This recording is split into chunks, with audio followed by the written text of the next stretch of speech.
I just think it was in the best interest of our communications department, of our press organization, to not have too many cooks in the kitchen. The team here that works so hard, so tirelessly to advance the president's agenda needs clear leadership, and I thought it would be a bit confusing having additional people at the top. Interesting right there. That was Sean Spicer speaking for the first time since his sudden resignation as White House press secretary earlier today. Late tonight, President Trump wrote on Twitter, quote, "Sean Spicer is a wonderful person who took tremendous abuse from the fake news media, but his future is bright." Spicer stepped down following President Trump's decision to name New York investment banker Anthony Scaramucci as the new communications director. It was a choice Spicer strongly disagreed with.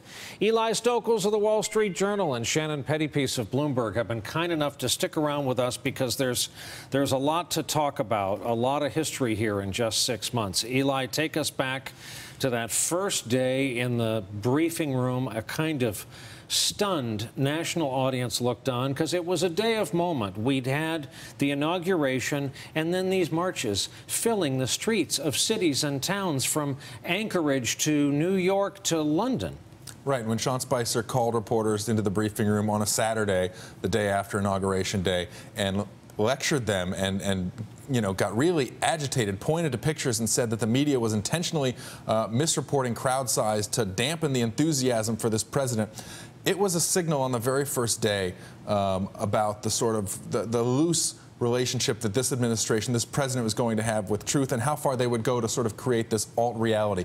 Sean Spicer began setting his own credibility on fire that day. And he was put in a very difficult position by this president. But he chose to go out there. He chose to sort of continue to take the heat, to be a heat shield if he could be, and his effectiveness diminished in that regard over the next 6 months. But really, despite what he said this evening on Fox News about wanting to, publicly saying, oh, we want a fresh start, he was really hurt by this because he did take so many slings and arrows for this president. And his loyalty, this president's supposed to, reward loyalty. Sean felt like he was loyal and that it wasn't really repaid. And at the end of the day, this was the thing that he couldn't bear.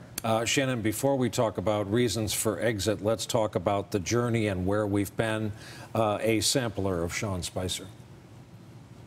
This was the largest audience to ever witness an inauguration, period, both in person and around the globe. The president himself called it a ban. I understand. Is he confused or are you confused? No, I'm not confused. I think that the words that are being used to describe it are derived from what the media is calling this. Okay, you don't get to just yell out questions. We're going to raise our hand like big boys and girls. I'm going to let the tweet speak for itself. I think the president's tweets speak for themselves. I think the tweet speaks for itself. You've got Russia. If the president puts Russian salad dressing on his salad tonight, somehow that's a Russian connection. Every single person who has been briefed on this situation with respect to the situation with Russia, Republican, Democrat, Obama appointee, career, have all come to the same conclusion.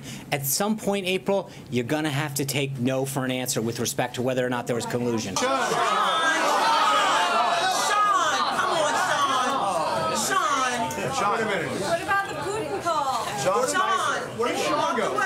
Shannon, the life and times of Sean Spicer. You forgot about Holocaust centers in there. I have so much to get into. Called concentration camps, Holocaust centers. And after all, we should remind folks, kind of a career Republican Party flack, a naval reservist, as is well known now, a chewing gum enthusiast. A lot of personal quirks, an interesting guy. Right, and there was definitely a tense relationship on display in the briefing room between Sean and the media, but people had worked with him, for years and years in D.C. He really had a reputation as a nice guy, a fair guy. I mean, I will say, there were a lot of really good interactions reporters had with Sean outside of this combative setting in the briefing room that a lot of the public saw sometimes.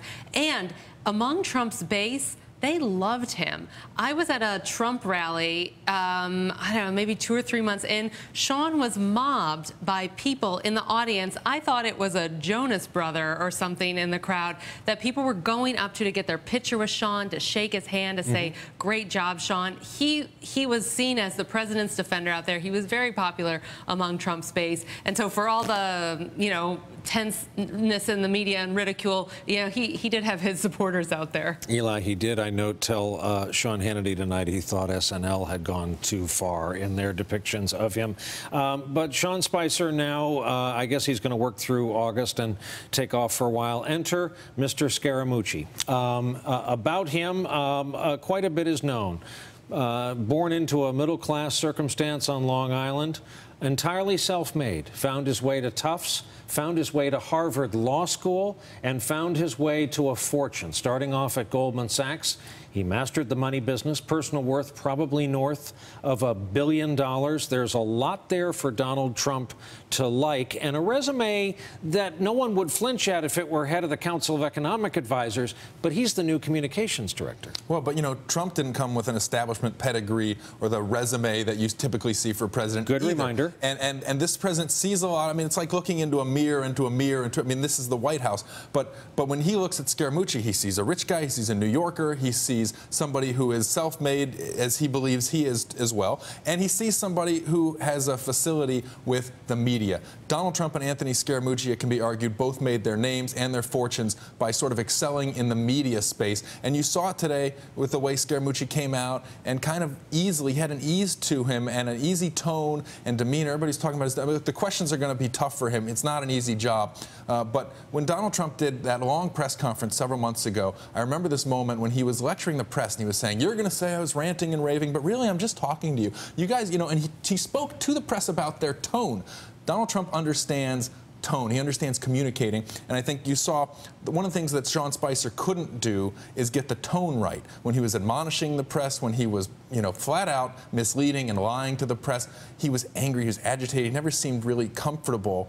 Scaramucci, you could see it today, he understands tone. Even though he's saying things like, if the president says it, it's probably at least a little bit true. As he says things about media bias, he says it with kind of a smile and an easy way about him. And I think, you know, that's something that will go, won't take him all the way, but it'll go a long way. He has a good person. I mean, he got off on a good step today, but I don't think this is going to be all, you know, puppies and roses relationship with the press.